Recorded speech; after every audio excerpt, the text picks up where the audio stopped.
In this lesson, we're going to talk about the 1% rule, and that means only risking 1% of your account on any given position, right? So this is one of the main reasons why a lot of people fail and actually blow their entire trading accounts, is because when they start off trading and they don't know much yet, they start off by risking 3% or 5% or even utilizing max risk, max leverage, meaning that they will be risking 5%, 10% of their account on a given trade. That is a lot of risk. Literally, that is a lot of risk. So one of the major rules, and this is one of the most important rules as a beginner in starting this journey, is to only risk 1% of your account size. So let's say your account is $10,000. On every given position, you're risking only 1%, which is $100. Or if your account is 50 grand, you're risking $500. Or if your account is 500 grand, you're literally risking $5,000 a trade. Or if your account's $1 million, like some of you guys, I know you have $1 million account sizes, then your position size, your 1% risk of that is obviously $10,000 per trade, right? Which seems like a lot, but it's only 1% of your account.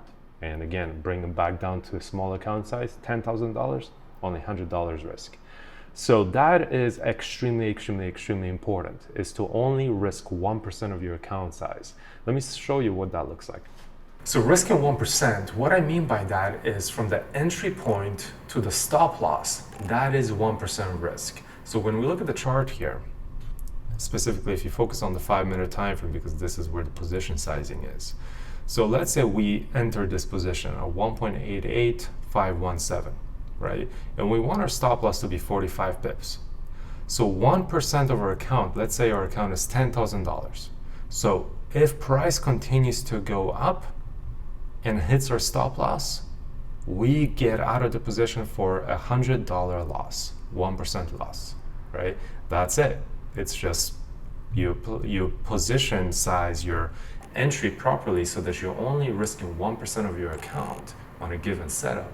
And what that means that if once you place a trade, the distance from your entry to your stop loss is 1%. So if your stop loss gets hit, you only lose 1% of your account, whether that is $100 or $5,000, right? Depending on your account size, you're only risking 1%. That is extremely important.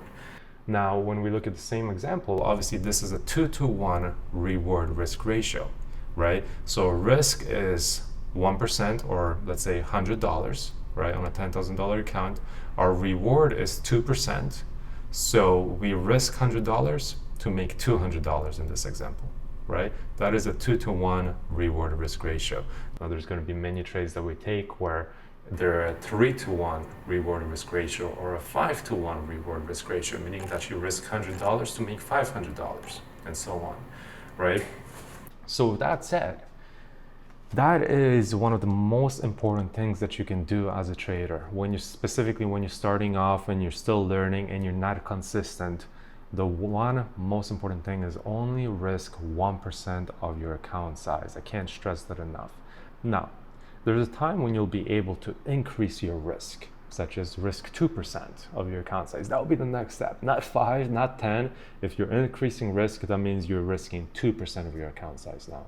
And when I would suggest only increasing risk is when you've been making consistent profits for at least 6 months, right? Literally, you're making consistent profits month after month for a 6-month period minimum. I would even say a year, 12 months. So if you can be consistent for 12 months, meaning you're making consistent profits on a regular basis, right? And you're not going into drawdown, your account is actually going up because you're a good trader, right? Then you can risk 2%. But there's a metric to that, right? I would say you have to be consistent for a minimum of 6 months, preferably 12 months.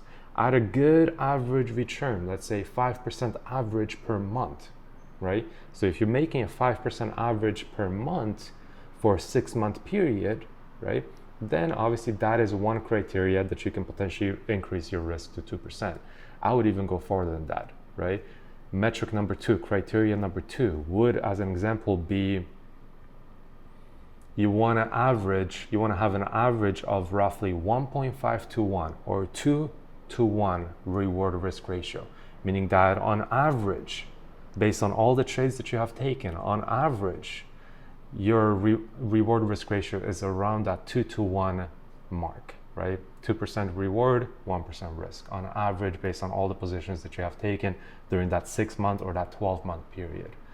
Third criteria would be your strike rate, making sure that your strike rate is at least 50%, meaning that you're right at least 50% of the time, right?